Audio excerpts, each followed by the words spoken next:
chapter 66. At that time died Hadad, the son of Bedad, king of Edom, and Samalah from Mesrekah, from the country of the children of the east, reigned in his place.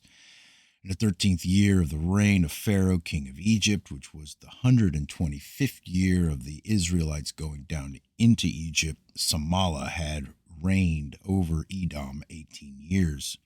And when he reigned, he drew forth his host to go and fight against Zepho, the son of Eliphaz, and the children of Chittim, because they had made war against Angeas, king of Africa, and they destroyed his whole army. But he did not engage with him, for the children of Esau prevented him, saying he was their brother. So Samlah listened to the voice of the children of Esau and turned back with all his forces to the land of Edom and did not proceed to fight against Zepho the son of Eliphaz. Pharaoh king of Egypt heard this thing, saying, Samlah king of Edom has resolved to fight the children of Chittim, and afterward he will come to fight against Egypt. And when the Egyptians heard this matter, they increased the labor upon the children of Israel, lest the Israelites should do unto them as they did unto them in their war with the children of Esau in the days of Hadad. So the Egyptians said unto the children of Israel, Hasten and do your work and finish your task and strengthen the land, lest the children of Esau, your brethren, should come to fight against you, for on your account they will come against us. And the children of Israel did the work of the men of Egypt day by day, and the Egyptians afflicted the children of Israel in order to lessen them in the land. But as the Egyptians increased the labor upon the children of Israel, so did the children of Israel increase and multiply, and all the Egypt was filled with the children of Israel. And in the 125th year of Israel's going down into Egypt, all the Egyptians saw that their counsel did not succeed against Israel, but that they increased and grew in the land of Egypt, and the land of Goshen were filled with the children of Israel. So all the elders of Egypt and its wise men came before the king and bowed down to him and sat before him.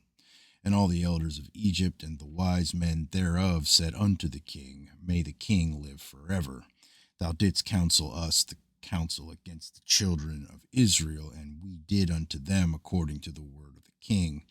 But in proportion to the increase of the labor, so do they increase and grow in the land, and behold, the whole country is filled with them. Now therefore, our Lord and King, the eyes of all Egypt are up on thee to give them advice with thy wisdom, by which they may prevail over Israel to destroy them or to diminish them from the land. And the king answered them, saying, Give you counsel in this matter, that we may know what to do unto them.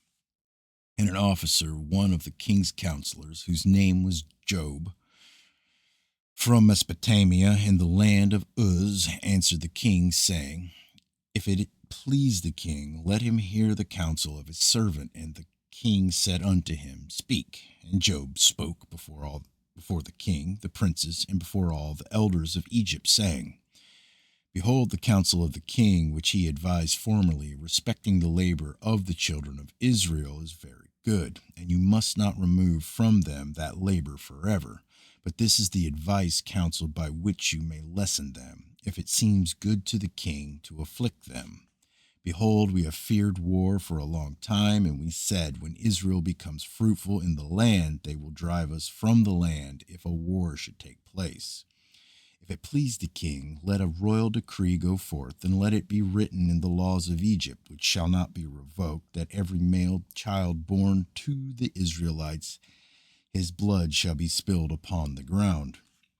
And by your doing this, when all the male children of Israel shall have died, the evil of their wars will cease. Let the king do so, and send for all the Hebrew midwives, and order them in this matter to execute it. So the thing pleased the king and the princes, and the king did according to the word of Job. And the king sent for the Hebrew midwives to be called, of which the name of one was Sephirah, and the name of the other Puah. And the midwives came before the king and stood in his presence. And the king said unto them, When you do the office of midwife to the Hebrew women, and see them upon the stools, if it be a son, then you shall kill him, but if it be a daughter, then she shall live.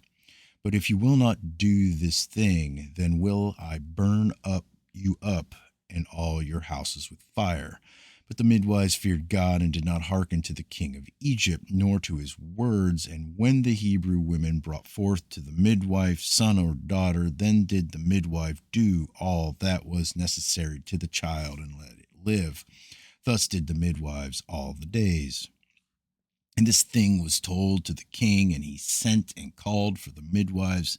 And he said to them, Why have you done this thing, and have saved the children alive? And the midwives answered and spoke together before the king, saying, Let not the king think that the Hebrew women are as the Egyptian women, for all the children of Israel are hale, and before the midwife comes to them they are delivered. And as for us, thy handmaids, for many days no Hebrew woman has brought forth upon us, for all the Hebrew women are their own midwives, because they are hale. And Pharaoh heard their words and believed them in this matter, and the midwives sent away from the king, and God dwelt well with them, and the people multiplied and waxed exceedingly.